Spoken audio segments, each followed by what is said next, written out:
welcome back to True Story with John Gibson. Today's guest is one of my oldest friends in the world. It is Joe Badoon. Joe is, he is with the Tennessee National Guard. He's been enlisted for roughly 18 plus years. Joe, how are you doing, man? I'm good, man. It's good to see you this morning. Yeah, likewise. Thank you again for coming on the show. This is one of those, in full disclosure, and I told Joe this yesterday, but this is one of these episodes that he would have been one of my very first guests, if not the first one or two, but I waited until whatever we're on now, 40, whatever, almost 50 episodes, because I had to find something special. And after a long search, I found my very first workout routine. This is over almost 20 years old, but this man wrote it for me. So again, one of my truest, oldest, most sincerest friends. Thank you, Joe, for so many. Thank you, man. Oh, this is great, man. I love the show. It's very cool. Thank you. Hey, it's been a lot of fun. It's been a ton of fun, and the best part of it is just man, highlighting people like you. You know, people that either you're cracking me up yesterday when you showed me that workout. That was amazing. My little doodles on there, trying to show you what to do. Yep. Step by step, how to perform a hammer curl, just in case this wasn't clear enough. You're showing you. Turn the wrist, or better yet, or the lat pull down. I don't know the name of it. So this machine here. I don't know what this machine is, but you got to do this machine. Yeah, that's right, man. We all started there, like literally. It's like a time capsule for me. I'm so glad I still have that. You know. It's awesome. Yeah, that's crazy, man. We were talking a little offline, and I wanted to see if you could share a little of your background, and then I want to pick your brain too. But I'll kind of start this really quick. We all have probably, if you were alive, kind of their own individual story of where they were for 9/11, right? And for me, yeah.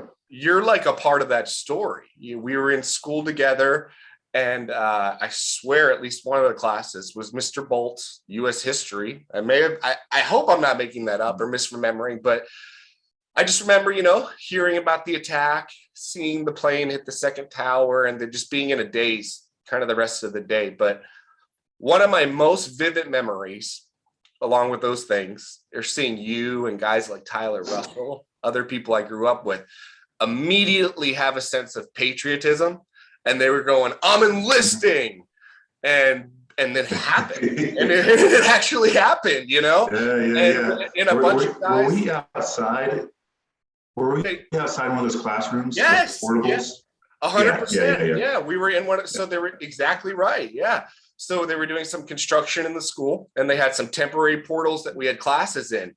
And exactly right, man. And I remember just looking left, looking right, trying to process what was going on, and looking at my friends and their reactions. And you were one of those people, and I kind of want to pause and then give you the reins from here. But man, all I know is to kind of cut through the narrative. You went and enlisted right out of high school, and you ultimately were deployed a few times and stuff, but can you just share a little bit about your military journey, and then ultimately kind of how we got here to the Tennessee National Guard?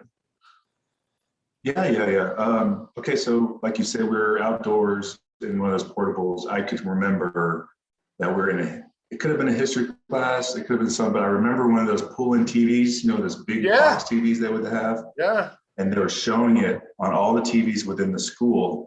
And I can remember being very worried about my sister being in New York, and couldn't really put two and two together on what was going on. Like, we got some planes crashing in the buildings, and it's just like, it's surreal. I don't really understand what's going on.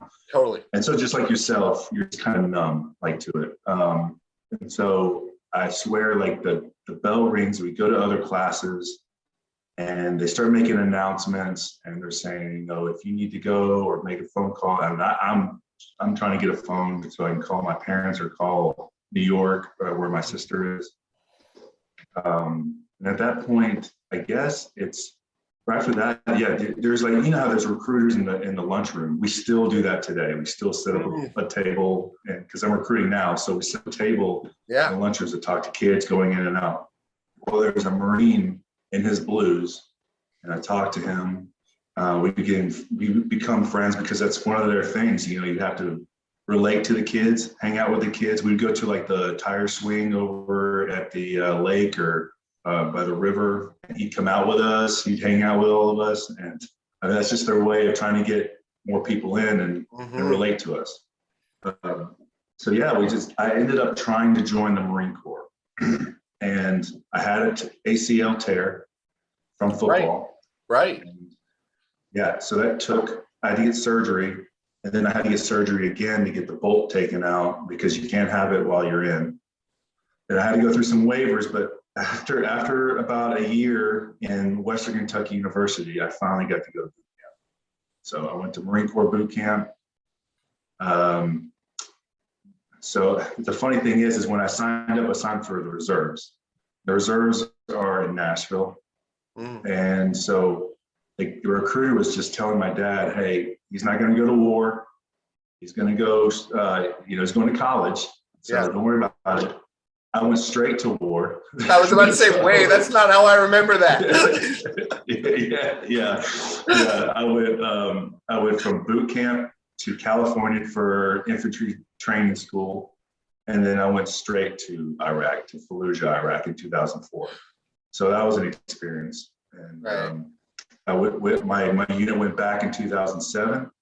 And then I got stop lost in 2009 to go back to Iraq. It wasn't Fallujah, but it was at the southern border and their Air Force base out there. It was really relaxed. We were the only infantry battalion in that area. And there was not a lot of need for us at that end because we were pulling out. And so, yeah, it was an experience. To be deployed that many times, I loved it. I'll never take it back. Wow. No regrets. Wow. But, one of the coolest things about being in Iraq, I feel like, was at night. Not only are you there with your boys and stuff, but alone at night, you walk through the camp and all you see is every single star in the sky, and you hear only generators running. And it was the most peaceful time of my life. I feel like it's just you and God, and you're just there under these stars. That is wow. I've never heard anyone describe that way. Yeah. Wow. Well, that's awesome. That's amazing. That's awesome.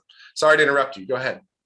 No, you could. Just from walking from if I went to go get some chow, I was walking back to the mortar pit. It was a long walk, and yeah, it was really nice. It was really peaceful. That's when I first found God. It's wow, everything is beautiful up there. Do you feel like you found God then because obviously you're deployed at war and there's this oversense at any point things can change, right? Or you can, so is it you had to come to terms with that? Yeah. I think it had a lot to do with that your eyes are opened a lot, that you're in a place where you're not in America where everything's given to you. You have all the opportunity for anybody else would have, and it's beautiful and everything, but then you're in the desert, it smells like death, and you're just one-on-one with the clearest sky you've ever seen in your life at night. And it's just, I don't know, it's just a real big, really different feeling. And just from then on, I had a lot of time to talk to them, with no distractions at night. Right. Man, it's beautiful you were able to find peace in that, and something something serene in that's in that environment. That's amazing. What a resilience to you also. Man, what made you different from some of the, other soldiers out there that under those same circumstances, just develop more kind of trauma cues, which, and I'm not blaming them in any way. They just process it differently. But what do you think, I think it's a lot have to do with the individual and the person and how they allow it to. Some guys see a lot of shit and nothing really affects them and they're okay when they come home. Some people, it doesn't affect them for years. I have friends of mine that have started to have issues just a couple of years ago. Yeah. And they come to me they'll talk to me offline about it and kind of be like, I've got issues with this and that. I've got friends with bad depression that I'll invite all the time for dinner. But some guys like me, it didn't really affect me all that much. Yeah. I don't know. I don't know how to explain that part, but Yeah, no, a lot it's of guys, it really ate them up pretty bad. yeah, which is of course understandable. So again, so sorry. Yeah. So ultimately after maybe your third deployment, or stopgap, is that what you said? How did you ultimately get, I guess, affiliated from maybe full-time enlisted to the Tennessee National Guard, and then, you know, able to stay back in the Nashville area for so many years? Yeah. So I stayed in the reserve when I got back. This is 2010, off for last deployment. And I wanted to go and do active duty because at the time, you know, I was still bartending, or I was owning part of a bar at the time. And I really wanted to do something different that was more family atmospheric, I guess. You know, the bar scene's hard. Yeah, the hours and everything. There's drugs and fights, and I was getting into fights all the time because these people wouldn't leave at 3 a.m. and it was bad. So there's a program called the EAD program within the Marine Corps. It allows you to go two paths. You can go do 2-year contract as a drill instructor or a recruiter. And I went recruiting because I'm not a drill instructor. I'm not. First off, I can't speak that fast. Second of all, I don't have it's just mean. Like I have to be aggressive, and I don't have that in me. Right. So, you would appreciate this. So within the Marine Corps, there's a program. I'm gonna get off subject for 2 seconds, but it was a program called the McMAP program. You've probably heard of it. Maybe the Marine Corps martial arts program. Oh yes. Yeah, the combative stuff. Yeah. So within the whole Marine Corps, I was an instructor. I went to Greenbelt School in California. I got my brown belt, black belt, and instructor. I went to an instructor course so I could teach martial arts. Now, martial arts is a bit different. It's the same and a bit different from what you do every day. It's more of it's something you utilize within combat. So I can't do anything crazy. You know, I have to be able to utilize my equipment and my protective gear, all that type of stuff. So if I went in with you, it'd be a little different. You'd probably beat my ass pretty quickly. But it was a different concept. It was great, man. I love teaching it. I rolled with a guy once that was a teacher out at Bowling Green. No. The other Kentucky one, close to us by Clarksville. Clarksville is one of them. Anyway, well, I rolled with the guy there, and he wrist locked the hell out of me. Like, he won, bro. He got me. Trust me. I was like, holy shit. I was like, that's not legal. No, he won. It was about what was effective, and he got me. That's for sure. That's awesome. So I did that for a while. But anyways, off track. So I went recruiting, and I did 2 years of that. But there was no way of getting promoted within that program. So it was either be a sergeant E5 until my 16th year and I have to get kicked out, or I transfer over to another branch, which I did. I went with the Tennessee Army National Guard, stayed home as an active duty soldier. Now I'm recruiting with them. Yeah, that's amazing. That worked out. I'm so glad that worked out for you. Is it cathartic? Yeah. Is it crazy for you to think that, I mean, this is how it worked out. This wasn't a plan, right? But is it crazy to think that you had a recruiter in our lunchroom that planted the seed for you, and then this is how you're ending your career? Yeah, I had no idea I would be in this long. Honestly, I was like, I'm doing 6 and I'm out. Yeah. Like everybody else, mostly everyone else just does their contract and leaves. Yeah. And but it was when I got stop lost in 2009 is when I kind of got sucked into it. And then I was like, well, active duty pay is way better than bartending. So I just went that way. Yeah. Man, I could pick your brain for hours about just not only PTSD stuff, but just trying to manage family and military and all that. But I'm not going to go there at all because I want to transition to something else a little bit more timely. Sure. So with all that, and of course, as a human being, I trust you and I value your opinion so much. But you also have real life experience. You've been in the military. You have an understanding that is just a civilian just won't understand. And I respect that. So with that, with that big intro, just from your perspective, your opinion, there are no wrong answers. This is an opinion question. Man, I want to pick your brain about the way the US left Afghanistan, roughly a week and a half, maybe as we record this, because to me, it's just there's civil unrest. The Taliban has taken over. It took no time. That wasn't supposed to happen, is what I was told. There's so many conflicting media sources that I don't know what I'm being bombarded with and all the time, so I look to people like you, that have some real life experience and so I'm open to, man, I just want to hear your perspective on all of this, what are your thoughts, man?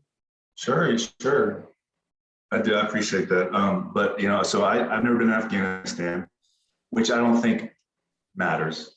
Almost, because they're so similar. For example, in Iraq, I met the people, I met the civilians there, and they're good people. I got the Souls for Souls. Have you heard of that? I have, yeah, really cool. It's they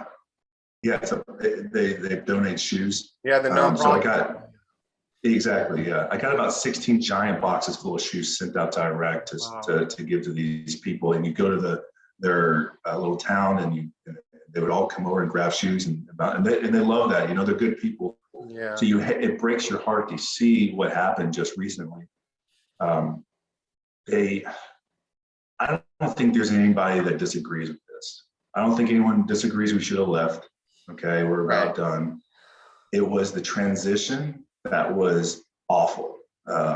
It was more of a, hey, we're done, deuces, bye. And we left, and we didn't take the precautions or the steps necessary to do this successfully, such as get our people out first, okay? And then start to take our gear back slowly.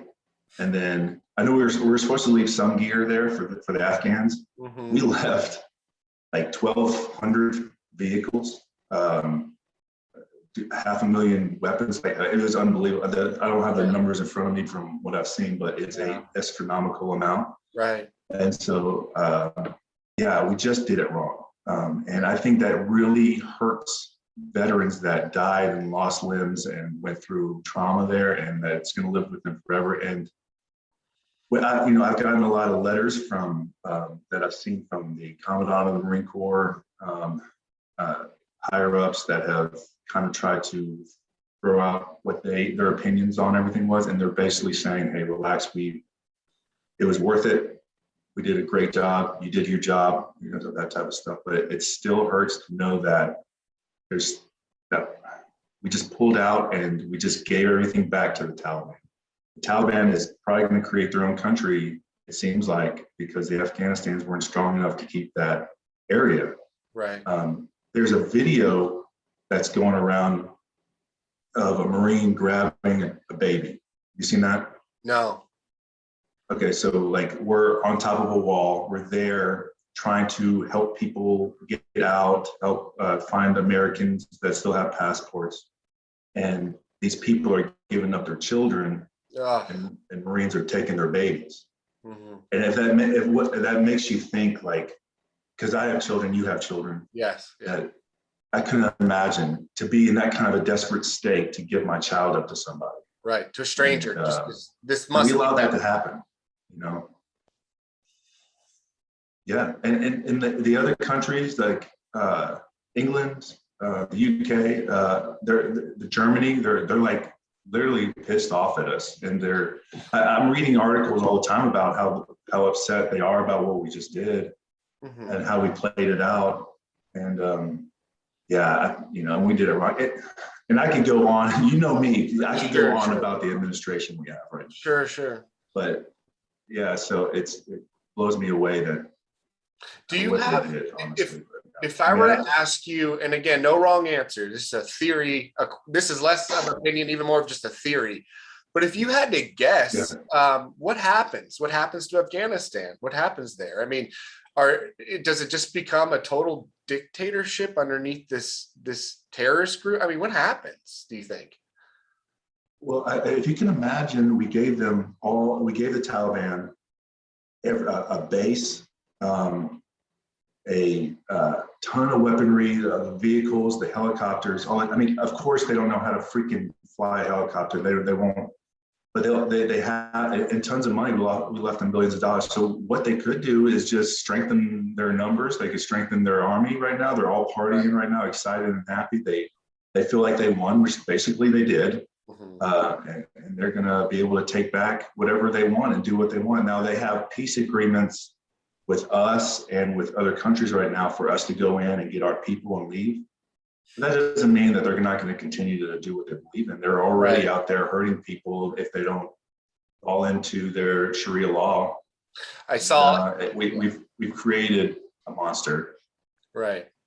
Yeah, I mean, time will tell, and I'm, it's a weird sentence to speak out loud, but I'm interested to see what happens in 5 years and 10 years. I don't know that I'm excited to see it or I'm looking for it, but the development, I mean, it'll be really interesting to see what happens from this. And again, yeah, thank you for that. Thank you for all that and being willing to share your opinion. These things are very sensitive to certain people and triggering, which is crazy. I think you should just be able to ask people questions and that should be okay. And again, I appreciate your perspective there. Let me switch gears a little. Thanks, man. Yeah, of course. We touched on this earlier in the very beginning in the intro, but you wrote down my first workout program, man. You have been an internal inspiration, Joe. Man, it's funny. You've always been active. You've been healthy. You were one of those guys that really inspired me to go lift weights. It was like middle school. I remember hearing Joe has to go home and work out with his dad. And then it was like you came back from summer break and Joe looked like a bodybuilder in middle school, high school. It was all of a sudden, and you were just one of the bigger kids, but it would just, you took to it genetically. Yeah. It was unbelievable. And I was like, holy crap, I need to go lift some weights, So, and then just military, and it's carried us all the way into, I dare say, our mid 30s. I'm on Facebook or Instagram a couple of years ago, and I see you're preparing for a contest, an NPC show, and I'm like, hell yes, Joe was born for this. Yeah. Can you share a little bit about your experience? I'm fascinated with it. I love bodybuilding, I love physique. And dude, I thought your pictures were freaking awesome. Anyway, can you tell just about the whole experience? Thanks, appreciate it. Yeah. Of course, yeah. I did one show. It was called the Flex Lewis. It's in Murfreesboro, Tennessee. Which is a big show. It's a pretty big show, but it's not anything where you can win major awards or anything. It's more of in town, but it's getting bigger for sure, getting bigger. So yeah, I do the show. I don't know exactly. This is where I learned the most of working out in nutrition. Yeah. So I'm working with a good friend of mine. He's my trainer, and he's teaching me the fundamentals of what I need to eat. He's giving me a meal plan. He's telling me, hey, he doesn't really do a lot for me when it comes to working out. He's like, you got that pretty good, but just do this and this and this and this, and drink a gallon of water a day. And I need you to eat 7 meals this week or every day. And so it's like a lot of tilapia, it's a lot of chicken, it's a lot of meat, but it's very lean and it's a lot of vegetables. And you have to measure out the carbs you do. There's like 1/8 of a scoop of rice. And I'm like, holy crap, this is blowing my mind. I'm learning tons. I did the show because I needed a distraction because I was getting my divorce at that time. Yeah. I had a lot going on. I had a lot of feelings and I needed a distraction really bad. So I did this. I was working out twice a day. I was eating on a scheduled program. And dude, let me tell you, that helped a lot. Sure. But yeah, I enjoyed it. Although I like food more, I don't think I'll do another one again. Yeah. I did a one and done. Same thing. Yeah, I did a one and done. I'm glad I did the experience, but I did it before physique. So that didn't exist. Okay. So I did a bodybuilding show at 170 pounds. I was a light. Well, hey, yeah, I've seen that. Yeah, it's 6 foot. When'd you do that? Oh man, brutal. Brutal. When did you do that show? Oh, it was the 2006 Mr. Tennessee, like bodybuilding. Oh man. Yeah, Cool, like man. say That was again. a while ago. Oh, a long time That was a ago. while ago. Yeah, I had Dion Harris coach me for it, and same Did thing, you? man. I love Dion. We love Dion. Dion's the best, man. Yeah. The nicest guy, and he did a lot of it for free, like because I was just a broke kid, but I had a lot of passion, you know. Yeah. What a nice guy, man. He's so big. If no one knows who this guy is, he was a mascot guy for Tennessee Titans. Yeah. Tennessee Titans, Mr. Tennessee, Mr. Kentucky Titan. Yeah, he ended up he did get his IFBB pro card, and I think he went to the Arnold. Maybe I think he did the Arnold one year. But you're right. I had him on the show last year. I need to get him back on. He was winning show after show for a while there. One of the coolest looking humans ever, too. Like he looked like a comic book character. He was super wide. His traps. It was just like, what is that? Yeah. My internet's slowing down a lot, so I apologize. Oh, you're good. Yeah, I mean, you're fine on this end, but sure, thanks. So again, with that, you found a passion. You always had a passion for yourself, for bodybuilding and all. After having done the show and had that experience, did you start then after that training people part-time as well? Personal training and coaching? I did that in the past. Okay. And it wasn't the greatest money, if you can imagine. You're struggling to get enough money to put food on the table because every person you work out, it's like $40 an hour. And you have starting out, you have like 4 people you're working out. And then some people quit after a couple of weeks because they just wanted to try something new or learn something new. And you're constantly searching for new clientele. And it really was a headache. It wasn't something for me. And you can't do it at gyms because gyms will take half your money. So you have to go find a field or you got to run your own gym or something. Yeah. So, yeah. But that was a good time. I learned a lot, man, through that show. And I really enjoyed it. I got first place in one thing, but a couple second places and 4th place overall. Yeah. So it was a great experience and learning a lot of things. So. Yeah, and I'm so glad that you performed so well. But like, and again, the pictures looked awesome. I'll be sure to share a couple of those. Well, we'll end here. I know we're coming up on time a little while ago, but I wanted to ask you this as well. Where can people reach out to you if they just want to like connect with you, if they have questions, maybe veterans, anything, health, fitness? What's the best place for people to reach out? Well, I am on Facebook. I don't know if there's a way for you to put my Facebook. Yeah, I'll have the link. You can totally. Mm-hmm. Yeah, go ahead and do that. You can definitely hit me up with Messenger, probably the best way to do it. Okay. I would love to talk to veterans if they want to reach out just to meet new ones, meet the guys and see what you just talk bullshit, really. Yeah. That would be wonderful. I would love that. But yeah, I'm actually kicked off Facebook at the moment. I'm not kicked off. I'm in Facebook jail. Yeah. For another 14 more days. So. Well, you have really good memes, so that's unfortunate. But that happens. You had one. Yeah. Anyway, I saw one. I don't know if it was you or not, but every now and again, a meme really resonates with you. And it was we were just talking about this, so I'll share it. But it was like to me, this really nice, sleek looking tank.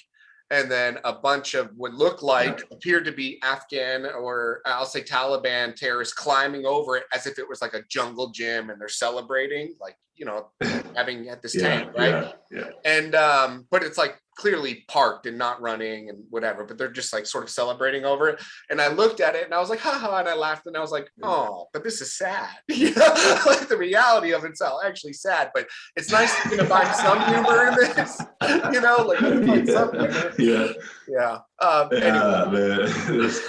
So seriously though, I got kicked off or I got in Facebook jail because a friend of mine commented on one of those radio station memes questions. It said like, what fruit do you hate that everyone else likes? And I think she said watermelon. And I said, burn the witch in the comments. And this is a friend of mine. Right. That's not even bad. No, it's not bad. It's not bad. So I got kicked off. I fought it and they said, nah, you're still kicked off. Oh, no. So you got to wait. Yeah. Penalty box.